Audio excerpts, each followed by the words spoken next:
Welcome to the deep dive.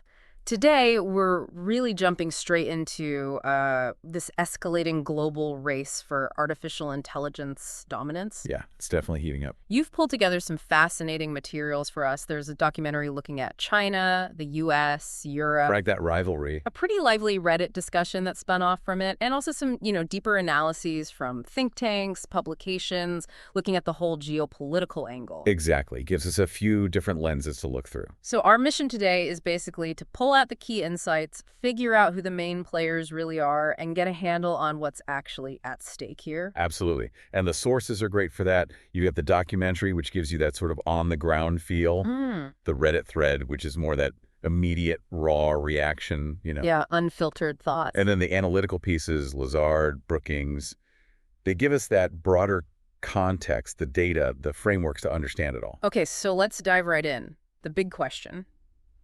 What are the stakes? What's really on the line in this AI race? Well, the documentary puts it pretty bluntly, doesn't it? It does. The idea that whoever controls AI controls the future. Big statement. Huge. And it ties directly into economic power, military strength, Yeah. the whole package. And the technologists in the film, they seem to agree. They talk about AI just fundamentally changing how we live, how we work. Yeah, completely reshaping things. It's not just like a minor upgrade. It's potentially revolutionary. But it's not all positive potential, is it? That Reddit discussion brought up a darker side. Mm-hmm. The concern about, losing control, losing the ability to resist a super powerful AI. It's a bit dystopian, but it's out there as a concern. It is. And it kind of echoes in the more formal analysis, too. Lazard's report talks about this massive economic boost, was it $25.6 trillion? Yeah, staggering figure. But it's not just growth. It's about how that value is created. Yeah. And potentially concentrating power in, well, maybe scary ways. And they also mentioned the impact beyond just the economy, right? Political Yeah. systems, healthcare. Education, warfare, it touches everything. That dual potential, huge advancement, huge disruption. That's why this race matters so much. Okay, so let's break down the contenders. China seems to feature really heavily in these sources. What's their angle? Oh, absolutely. It's very clear from the documentary. Mm. And Lazard China has an explicit national strategy. They want to dominate global AI tech. And it's not just about, say, building the next big app. No, no. The documentary stresses how the Chinese government sees AI as absolutely vital for military power, national security, state surveillance, even running their cities more efficiently. That surveillance piece comes up a lot. It does. Both the documentary and that Noema magazine piece raise concerns about using AI for internal control, censorship. And pushing their digital infrastructure globally, too? Exactly. It suggests a very top-down, state-directed approach. The big Chinese tech companies play a huge role, but the government's influence is undeniable. And Lazard mentioned their push for self-sufficiency, especially in semiconductors. Yeah, that's critical. They need those advanced chips for AI, and they're determined to build their own capability, especially with the U.S. putting restrictions in place. Right. Okay, so shifting gears to the U.S., their approach seems maybe a bit different, more about staying ahead than that explicit dominance language. That's a fair way to put it. Lazard points out the U.S. is actively trying to sort of untangle its AI ecosystem from China's. To keep that lead. To keep its edge, yeah. Yeah. U.S. policy, according to Lazard, is focused on boosting AI through R&D funding, attracting talent with immigration policies. And protecting their advantages, like with export controls. Precisely. Blocking certain high-end tech from going to competitors, basically. And the U.S. has some built-in advantages here, doesn't it? Computing power, the big cloud platforms. Definitely. Lazard highlights that dominance in chips NVIDIA, TSMC connection, and cloud services like AWS, Azure, Google Cloud. That's real leverage. But the documentary threw a bit of a curveball there, didn't it? About U.S. tech companies maybe having helped China's AI development in the past. Yeah, that adds a layer of complexity. It shows how tangled these relationships can get, even amidst competition. Okay, now Europe. They seem to be trying to find their own way, maybe less about pure dominance, more about values, regulation. That's the key theme, I think. The documentary really emphasizes this. You see things like the EU AI Act, Right. showing they want to be a major player, but with a strong focus on rules, on protecting citizens' rights and freedoms. And they highlighted some European players like Alfalfa in Germany, Hugging Face in France. Yeah, examples of that ambition. hmm But the documentary also pointed out challenges, didn't it? Access to capital, yeah. Scaling up seemed tough compared to the US or China. Exactly. Countries like Germany and France are trying to nurture their own AI champions. Lazard notes that too. But competing with the sheer scale of investment elsewhere is hard. And that talent issue you mentioned earlier, Stiftung Neue Verantwortung talked about that. Right. Europe has good talent density, strong researchers, but they face this brain drain, especially towards the U.S. But that EU AI Act keeps coming up as significant. It really is. The documentary, Stiftung Neue Verantwortung, they both frame it as a potential global benchmark for AI rules. Maybe difficult to implement perfectly, but it sets a tone. So beyond the big three, US, China, Europe, who else is in the picture? Lazard points to middle powers, the UK, Canada, Israel, France again, Yeah. using AI strategically to boost their geopolitical influence. And the flip side. The risk that less developed countries get left further behind, lacking the resources to really compete or even participate meaningfully. Okay, let's dig into those resources a bit more. Lazard talked about bottlenecks in the AI supply chain. What are the main choke points? Right, they identified 4 key areas. Yeah. First one, computing power. Which is where the US has a big advantage. Currently, yes. Leading chip tech like NVIDIA, the fabs like TSMC, plus the dominant cloud platforms AWS, Azure, Google. That's a major edge. Okay, bottleneck number 2. Talent, absolutely critical. And the situation there is? Well, the US, China, Europe all have strong research bases. India is a major source of talent, especially feeding into Europe. Maybe quality differences. Lazard suggests US and European research might currently be higher impact based on citations, but China is catching up fast, very fast.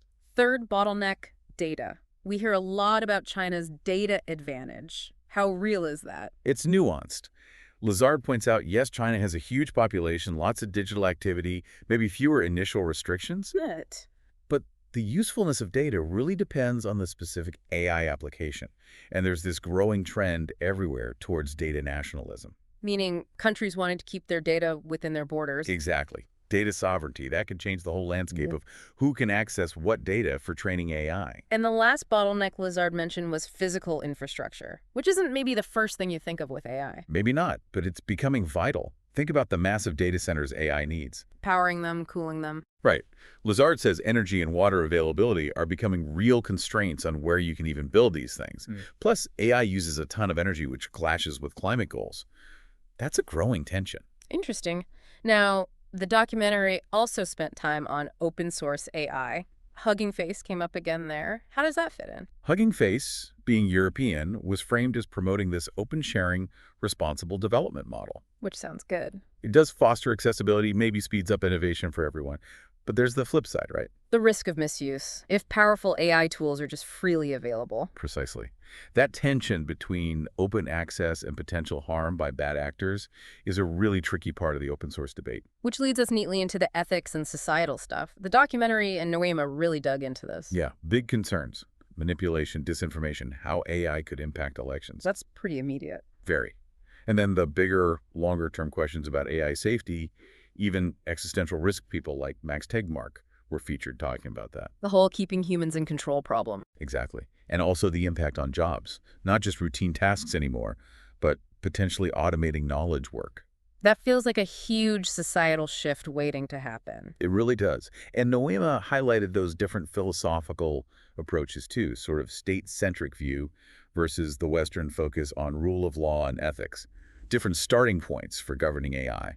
So with all these different concerns and approaches, what's the regulatory picture look like? Where's it heading? Well, we've mentioned the EU AI Act several times. That's the big comprehensive attempt. And the US. Lazard suggests it's more focused on industrial policy, funding R&D, and those export controls for now.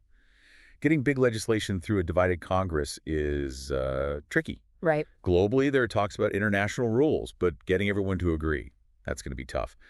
Lazard predicts we might see these 2 major AI ecosystems emerge, one aligned with the U.S., one with China, each with its own set of commercial and regulatory norms. Diverging paths. Potentially, yeah. Okay. And that Stiftung Neue Verantwortung report on talent, what were the main takeaways there? It really hammered home the global scramble for AI skills. We talked about Europe losing talent to the U.S. Right, a significant outflow.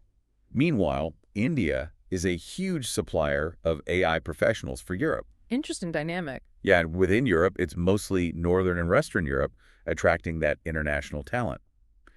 Another interesting point, European AI pros tend to have more advanced degrees, on average, than in the US or India. Hmm. Okay, finally, let's quickly touch on that weird AI analysis from Brookings. That was a fascinating cultural lens. It really was. Looking at national AI plans through that framework, Western, educated, industrialized, rich, democratic, Right, weird. it showed some interesting patterns, like Western countries, even if not super educated on that scale, often prioritize data management. Democratic countries focus on it too, even if they're less wealthy. And non-Western countries? They tend to put more emphasis on building up R&D capacity.